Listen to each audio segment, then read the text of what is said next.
Welcome to the Red Pill Podcast, powered by AgencyX.net. Explore AI-driven creativity, groundbreaking innovations, and industry insights, all in one game-changing podcast. Enjoy. Welcome to the Deep Dive. Hey there. Today, we're jumping into AI image generation. It feels like it's everywhere, changing constantly. It really does. But we're going to try and sidestep the really deep technical stuff today, the algorithms, the model weights.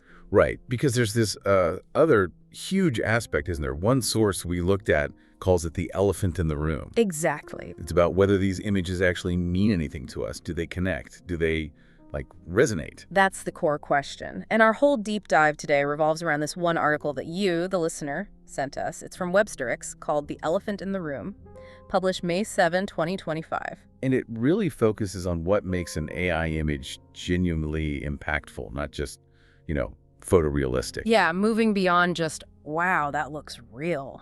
So our mission here is to unpack the key ideas from this source. It zooms in on three concepts that thinks are crucial for making AI art more than just a novelty. Which are? Character consistency, identification, and emotional resonance. Okay, let's dig in. The source argues these three are pillars for impactful AI images. First up, character consistency. Right. So character consistency, according to the source, is essentially making sure a figure, a person, whatever it is, looks recognizably the same across different pictures. Even if you change the pose or the art style. Yeah, exactly. Different contexts, different styles, different poses, you should still know it's the same character. Okay, but why is that so important? If I just want one cool image, maybe consistency doesn't matter much. Well, it matters hugely the second you think beyond a single image. Right. The source gives some good examples, like comics or storyboards. Oh, right. The narrative completely breaks down if your hero looks different in every panel. Yeah, suddenly they have blue eyes instead of brown, or their scar disappears. That'd be confusing. Totally. And it's also vital for, say, brand identity. If you use AI to create a mascot or advertising characters, They need to be instantly recognizable every time. Exactly. And think about personalized avatars, too. In games, social media. You expect your avatar to look like you, consistently. It's part of the user experience. That makes a lot of sense. But we know getting AI to perfectly repeat a character can be really difficult, right? Oh, absolutely. That's the big challenge the source points out, just getting those reliable, repeatable results. So what are the fixes? What does the source suggest? It mentions a few key things. First is super precise prompt engineering. Meaning? You can't just say a woman. You need incredible detail. Blonde woman, small scar over her left eyebrow, bright green eyes, wearing a red scarf, cyberpunk portrait style. The more specific you get. The better chance the AI has of latching on to those specific features. Precisely. You're giving it much clearer instructions. It's like being a really demanding director. Kind of, yeah. Then there's using fine-tuning with things like lower-A's or checkpoints. Okay, what are those, briefly? Think of them as like mini models or style guides you train the main AI on. You specifically teach it to reproduce that character or that specific look more reliably. So it's like giving the AI extra lessons just on that one character. Exactly. And finally, the source mentions in-painting and post-processing, basically touching it up afterwards. Like Photoshop. Yeah, using digital tools to fix inconsistencies. Maybe the eyes weren't quite right in one image, so you go in and adjust them manually. Okay, so consistency is crucial for recognition, for stories, for brands. Got it.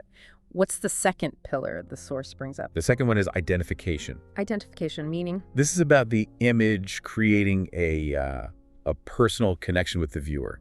You look at it and you feel something that relates to you personally. How does AI manage that? It feels kind of abstract for a machine just processing data. Yeah, and this is where the source gets really interesting, I think. It suggests a few ways AI can foster this connection. One is personalized design. Like making images of real people. Yes, or things they care about.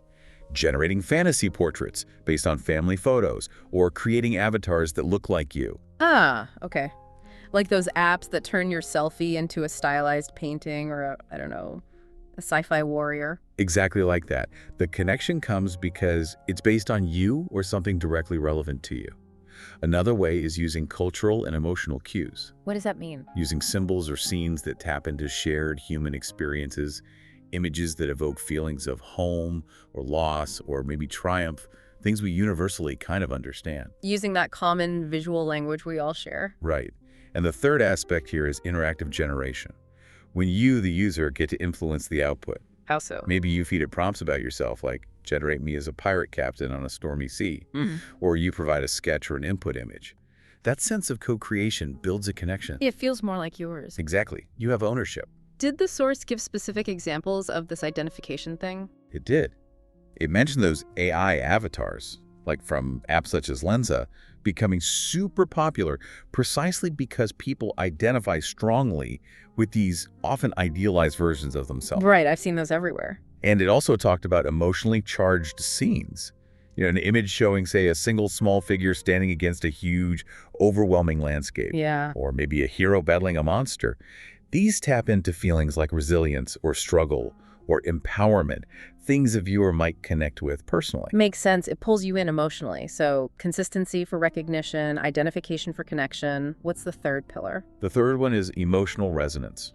Okay, how's that different from identification? It's related but distinct. Emotional resonance is more about the image intentionally crafting and evoking a specific mood, not just connection, but a targeted feeling: melancholy, joy, tension, nostalgia, peace. So it's about the overall atmosphere the image creates. Exactly. It's deliberately engineered to make you feel a certain way. How does AI even do that? How does it learn to create a mood? The source must touch on this. It explains it less from the AI's learning perspective and more about how the AI uses established artistic techniques. It's about strategically using things like color psychology and lighting. Right, basic art principles. Yeah, warm, soft light for comfort or nostalgia, dark, sharp contrasts for drama or suspense. It's manipulating those visual cues. Like the difference between a sunny meadow scene and, I don't know, a dark, rainy alleyway. Precisely. And composition and symbolism are huge, too. How so? A tiny figure in a vast empty space screams solitude, right? A chaotic, crowded composition feels energetic or maybe overwhelming. The arrangement matters. And the symbols within the image. Definitely. And crucially, the overall stylistic adaptation. The style itself carries emotional weight.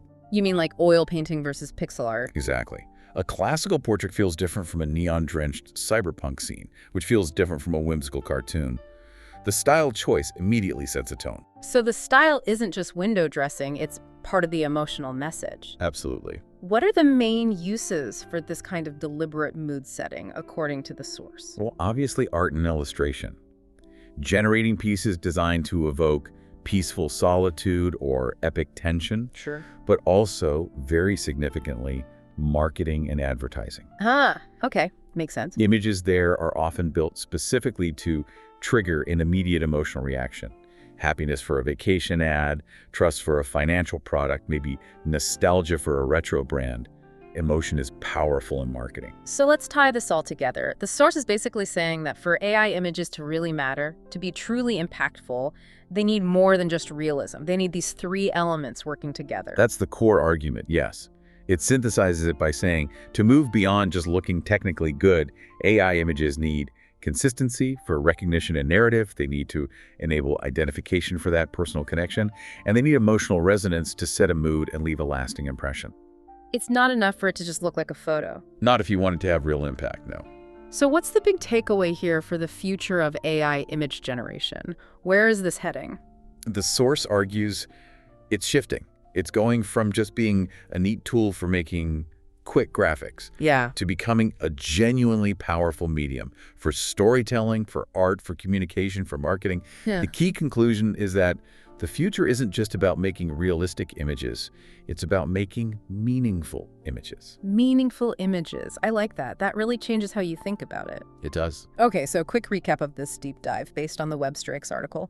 True impact in AI images comes from mastering consistency for recognition, enabling identification for that personal hook, and deliberately crafting emotional resonance for mood and lasting effect. It's about meaning, not just mimicry. Well put. It's about the feeling, the story, the connection behind the pixels. Right. So, a final thought for you, listener, building on this idea of meaningful images from the source. Think about the pictures that have really stayed with you. Could be anything, a photo, painting, movie still, maybe even an AI image you saw. Was it memorable just because it looked real? Or was there something else? Exactly. Did it connect because a character felt consistent and real? Did you identify with what was happening? Did it just hit you with a really strong mood, that emotional resonance? And how might thinking about these elements, consistency, identification, resonance, change how you look at images from now on. Or even how you might try to create them yourself, something to ponder.